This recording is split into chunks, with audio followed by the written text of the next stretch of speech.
Primer libro de Samuel, capítulo 2, verso 21. Gracias. Primer libro de Samuel, capítulo 21. Vamos a dar lectura del verso 1 al verso 9. Ahí en pantalla les van a aparecer lo que estamos leyendo. Si no, búsquelo en su casa y usted sea parte de este tiempo. Dice la escritura: vino David a Nob, al sacerdote Ahimelech, y se sorprendió Ahimelech de su encuentro, y le dijo: ¿cómo vienes tú solo y nadie contigo? Y respondió David al sacerdote Ahimelech: el rey me encomendó un asunto y me dijo: nadie sepa cosa alguna del asunto a que te envío y lo que te he encomendado. Y yo les señalé a los criados un cierto lugar. Ahora pues, ¿qué tienes en mano? Dame 5 panes o lo que tengas.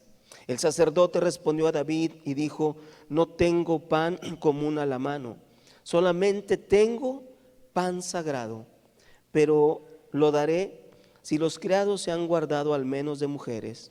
Y David respondió al sacerdote y le dijo: en verdad las mujeres han estado lejos de nosotros ayer y anteayer cuando yo salí. Ya los vasos de los jóvenes eran santos, aunque el viaje es profano. ¿Cuánto más no serán santos hoy sus vasos? Así el sacerdote le dio el pan sagrado, porque allí no había otro pan sino los panes de la proposición, los cuales habían sido quitados de la presencia de Jehová para poner panes calientes el día que aquellos fueron quitados. Y estaba allí aquel día detenido delante de Jehová uno de los siervos de Saúl, cuyo nombre era Doeg edomita, el principal de los pastores de Saúl. Y David dijo a Ahimelech: ¿no tienes aquí a mano lanza o espada? Porque no tomé en mi mano mi espada ni mis armas, por cuanto la orden del rey era apremiante. Y el sacerdote respondió: la espada de Goliat el filisteo, al que tú venciste en el valle de Ela, está aquí, envuelta en un velo detrás del ephod. Si quieres, tómala. Si quieres tomarla, tómala, porque aquí no hay otra sino esa. Y dijo David: ninguna como ella, dámela.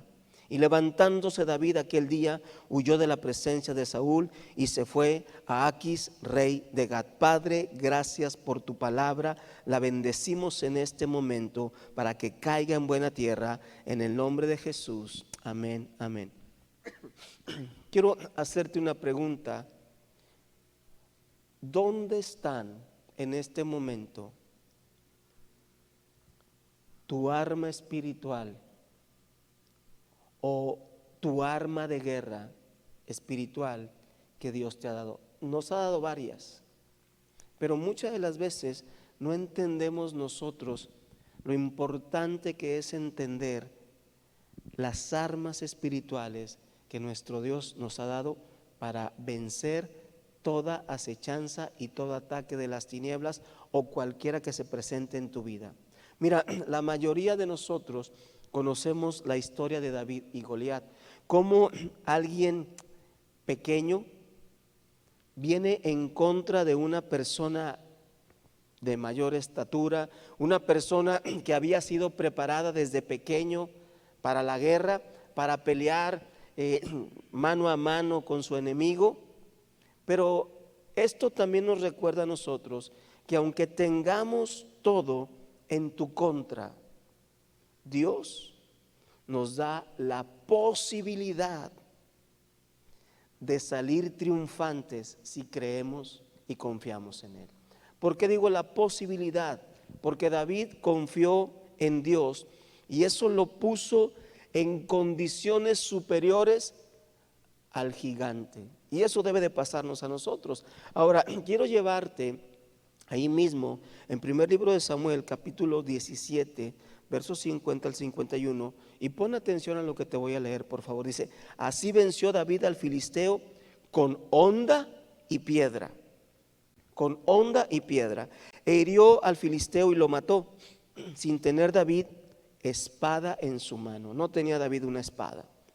51, dice: entonces corrió David y se puso sobre el filisteo, y tomando la espada de él y sacándola de su vaina, lo acabó de matar. Y dice, y le cortó con ella la cabeza. Y cuando los filisteos vieron a su paladín muerto, huyeron.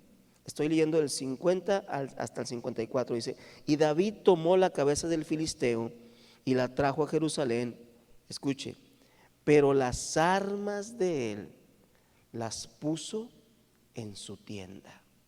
Las armas del gigante las puso en su tienda. Lo que parecía que era la fuerza de Goliat, si nos ponemos a pensar muy bien en esto, fue su mayor debilidad. ¿Por qué? Porque si ponemos un poco de atención, la onda de David era tal vez en ese tiempo una mayor tecnología, y no corra, escuche bien, era de mayor tecnología. ¿Por qué le digo esto? Porque la armadura y las armas de Goliat tenían o se podían usar solamente cerca del enemigo y no a distancia. A distancia, David lanzó certeramente esa piedra y se incrustó en la frente del gigante y lo venció. Entonces, esto le hizo a él tener la victoria. Este hombre tenía ya varias semanas amedrentando al pueblo de Dios, pero David le venció. A lo largo de estas décadas, y usted me va a entender por qué le voy a decir esto, han sucedido varios eventos importantes para aquellos que son fanáticos de los deportes. Y, por ejemplo, el 22 de noviembre de 1965, Muhammad Ali tuvo una pelea en la cual venció a su contrincante Patterson y fue una de las peleas más espectaculares en la historia del boxeo. Ahora, los guantes del campeón se subastaron en Las Vegas en el 2012 y ofrecieron $1,100,000 por esos guantes. Otro ejemplo más. El tenis con el que Mario Götze marcó el gol ganador en la Copa FIFA del 2014, ese lo adquirió o lo tenía una fundación de niños, lo subastó y pagaron $2 millones por ese tenis, solamente por uno. Béisbol, el bateador McGwire alcanzó su cuadrangular número 70 con los Cardenales y lógicamente el bat y la pelota eran algo muy valioso para los fanáticos. Cuando él batea y el aficionado que capturó o obtuvo la pelota, la subastó nada más por $3 millones. ¿Por qué le digo esto? Porque David tuvo la victoria. Él se lleva las armas de Goliat y las lleva a su tienda. Y ahí las tiene. Y los guarda como trofeos de guerra, y en algún momento él las iba a utilizar para nuevamente seguir peleando. Quédese con esto por aquí y me va a entender un poco más conforme avanzamos en la predicación.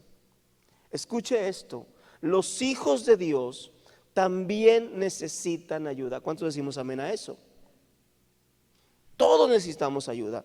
Primer libro de Samuel, capítulo 21, verso 1, palabra de Dios para todos. Dice, David se fue al pueblo llamado Nob para ver al sacerdote Ahimelech. Y Jonatán regresó al pueblo. Al llegar David a Nob, Ahimelech salió a su encuentro. Él temía por David y le preguntó, ¿por qué estás solo? ¿Por qué no viene nadie contigo?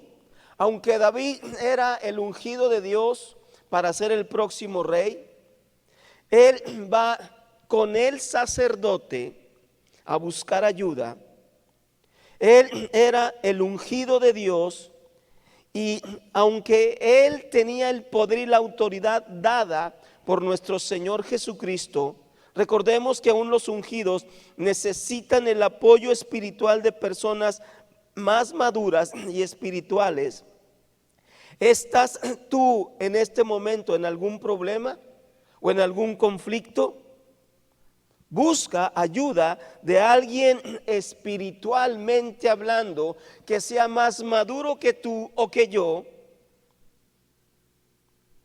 para que nos ministre y nos exhorte si es necesario. Si Dios te usa tremendamente con poder y con autoridad, en ese momento tú no puedes creer que ya lo sabes todo, que conocemos todo. No, es cuando más humildemente debemos conducirnos en la vida. Y cuando entremos en un conflicto o en alguna necesidad, tenemos nosotros que ir con alguien para que nos ministre y para que nos enseñe lo que Dios nos está mostrando. Mire, tenemos que entenderlo así. Aún yo necesito que alguien me ministre, alguien más maduro, de mayor experiencia, alguien que yo sé que va a bendecir mi vida. Y todos debemos estar en esa posición. David lo hizo. Él fue con el sacerdote. Cuando llega ahí en el mismo capítulo 21, en el verso 3 dice David: ahora pues, ¿qué tienes a mano? Dame 5 panes o lo que tengas. David pide, no exige. Si alguien te exige, se está imponiendo en tu vida y es una señal de falta de humildad. Y es ahí donde nosotros debemos entender esto. Aunque David fue una persona importante en el reino de Dios, aunque David fue una persona importante en el reino de Saúl y en la corte de Saúl, él huye a causa de la envidia y el temor del rey, porque él podía perder su reino. Pero pensemos bien esto. Ojo, ¿por qué va con el sacerdote? Pastor, usted lo acaba de decir. Sí, pero mire, dice ahí mismo en el verso 8: y David dijo a Ahimelech: ¿no tienes aquí a mano lanza o espada? Porque no tomé en mi mano mi espada ni mis armas, por cuanto la orden del rey era apremiante. No solamente pide de comer los panes, también pide armas. Ahora, ¿a cuántos se nos hace raro que haya una espada en el templo? Es como si usted me dijera: pastor, présteme la pistola que está en la iglesia. Es interesante esto. ¿Por qué David pide un arma en el templo? ¿Por qué la espada en el templo? Vamos a leer en el mismo capítulo 21, verso 19. Dice: y el sacerdote respondió: la espada de Goliat el filisteo, al que tú venciste en el valle de Ela, está aquí envuelta en un velo detrás del efod. Si quieres tomarla, tómala, porque aquí no hay otra sino esa. Y David dijo: ninguna como ella, dámela. Aquí hay algo muy poderoso, iglesia, porque David se quedó con las armas de Goliat. Él lo vence, él recibe recompensas, se le quitaron los impuestos a él y a su casa, recibe como a la esposa del rey, a la hija del rey como esposa, recibió muchas recompensas. Pero ¿qué es lo que más valor tenía para él? La espada de su enemigo. ¿Cómo lo sabemos? ¿Cómo lo sabe, pastor? Porque fue lo primero que consagró y entregó a Dios, en el templo. Y eso es algo importante. Dios entregó la espada, perdón, David entregó la espada a Dios que estaba en el templo. Esa espada era lo más valioso porque cortó la cabeza del gigante. Y no me llama, o mejor dicho, me llama la atención que no tomó él como más valioso la honda o la piedra. Lo que les comentaba momentos atrás de estos hombres que obtuvieron victorias en el deporte, los guantes, la pelota, un tenis, era lo más valioso para la gente. Pero para David fue la espada de su rival, de su contrincante. Y esto es algo que a mí me hace pensar mucho en esto. Si hablamos de estos deportistas, ellos, imagino que recibieron grandes recompensas con ese logro que obtuvieron. Pero para usted y para mí, o para David, eso era lo que la espada era lo más valioso. No fue la honda ni la piedra. Él toma la espada y la entrega como primicia al templo, al sacerdote. Y eso es algo que a mí me impresiona porque David consagra lo más especial que le dio la victoria. La espada del mayor guerrero y enemigo para el pueblo de Israel. Esta espada tenía un valor incalculable. No fue casualidad que la espada estuviera en el templo. Escuche bien, fue la primicia de la primer victoria de David, y de ahí en adelante él venció a todos sus enemigos y el Señor le bendijo grandemente. Era tanta la bendición de David que dice la escritura que él tomó del tesoro personal de él y se lo dio a su hijo Salomón para edificar una casa a nuestro Señor, porque él consagró lo primero que recibió de la victoria que Dios le dio. Esto nos lleva también cuando el pueblo de Israel va a entrar en la batalla allá a Jericó.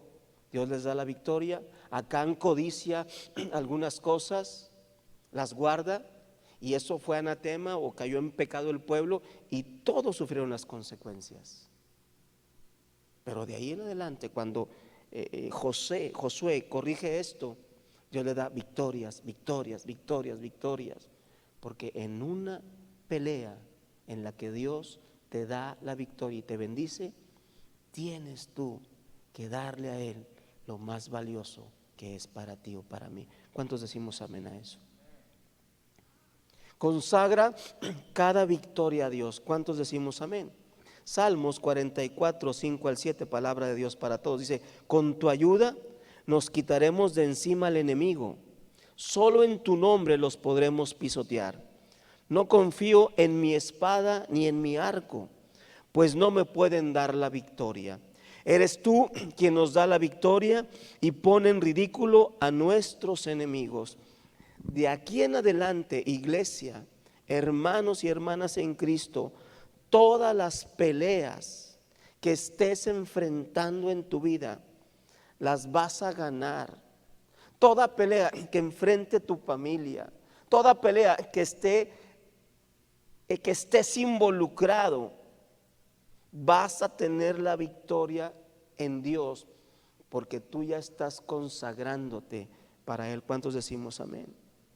Las primicias que nosotros consagramos a Dios siempre están presentes en nuestra vida y en todo lo que hagamos. Si tú entiendes este principio con tu corazón y con tu espíritu, todo este año Vas a ser un guerrero y una guerrera que caminarás en victoria. ¿Cuántos decimos amén a eso? Este año que acabamos de terminar fue de peleas. Todavía seguimos peleando, pero nosotros tenemos este principio que nos habla y nos da claridad de cómo seremos victoriosos en Cristo Jesús. La gente se está acercando a Dios, consagra su vida a Dios, tristemente en medio de la escasez.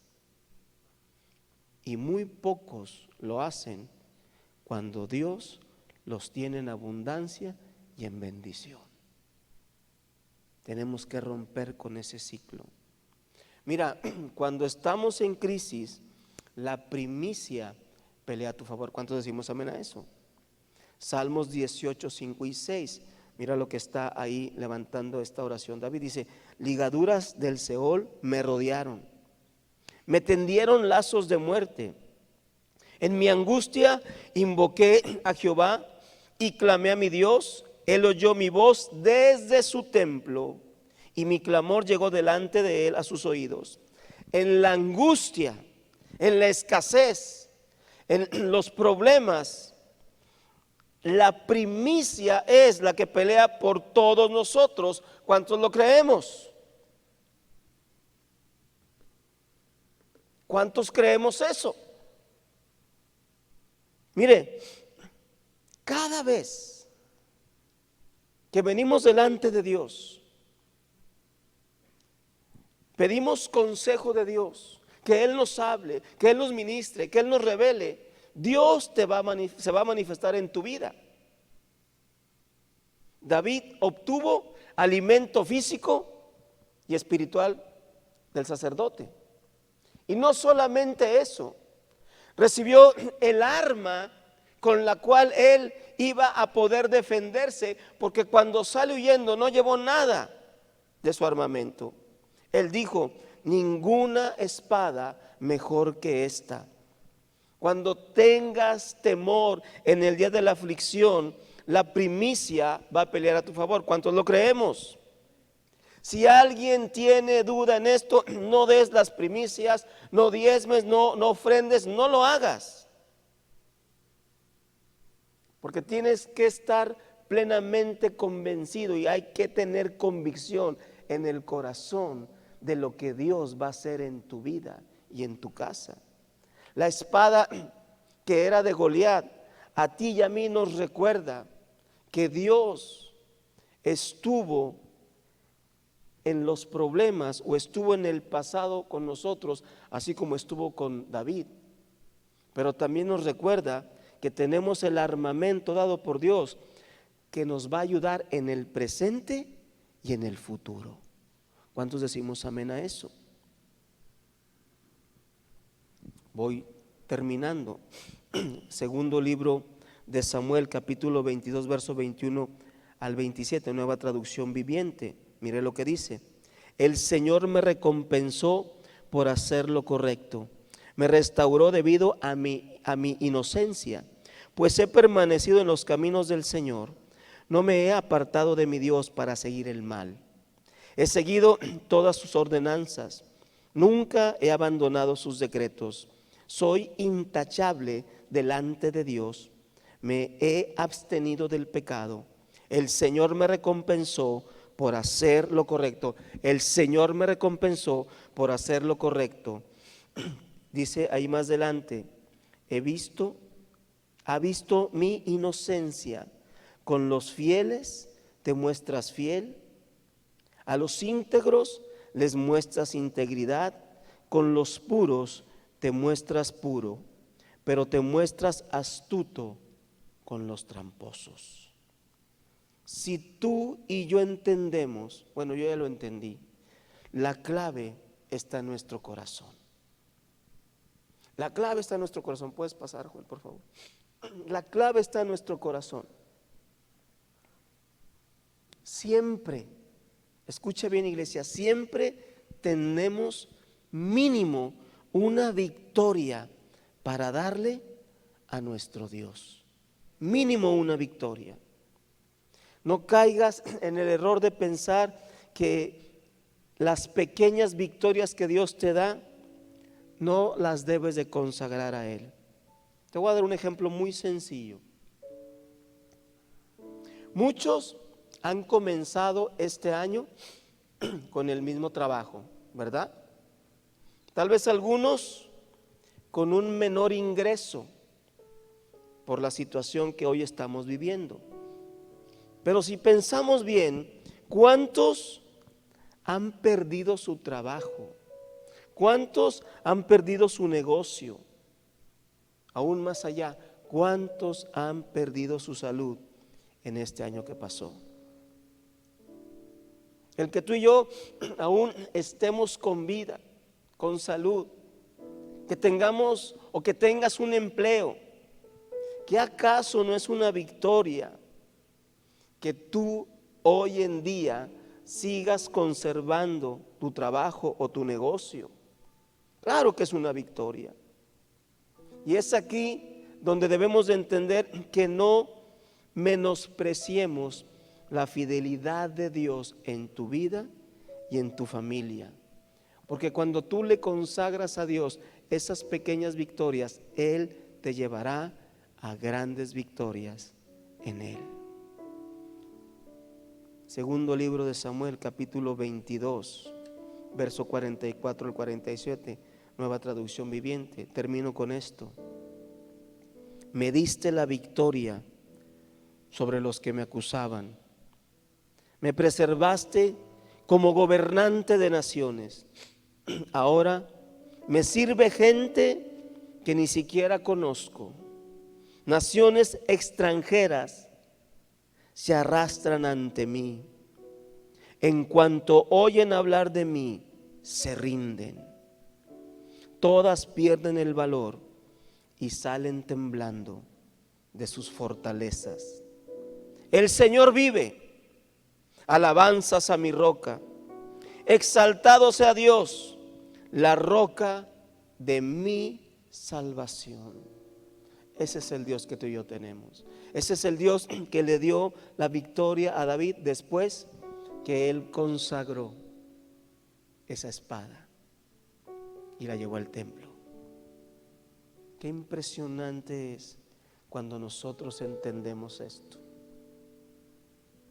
Tu vida y lo que hacemos son primicias para Dios. Sigamos con este principio que nos da la victoria en lo que hagamos. Incline su rostro. Padre, en esta hora te damos tantas gracias porque tú eres bueno y para siempre tu misericordia. A ti sea la honra, la gloria por los siglos de los siglos, Señor. Bendice a cada familia aquí representada. Sé tú en nosotros. Danos la victoria en todas las cosas que hagamos, Señor. Amén, amén y amén. Iglesia, Dios les bendiga grande y abundantemente. Espero que esta palabra sea de bendición para todos ustedes, así como lo fue para mí. Gracias y bendiciones a todos.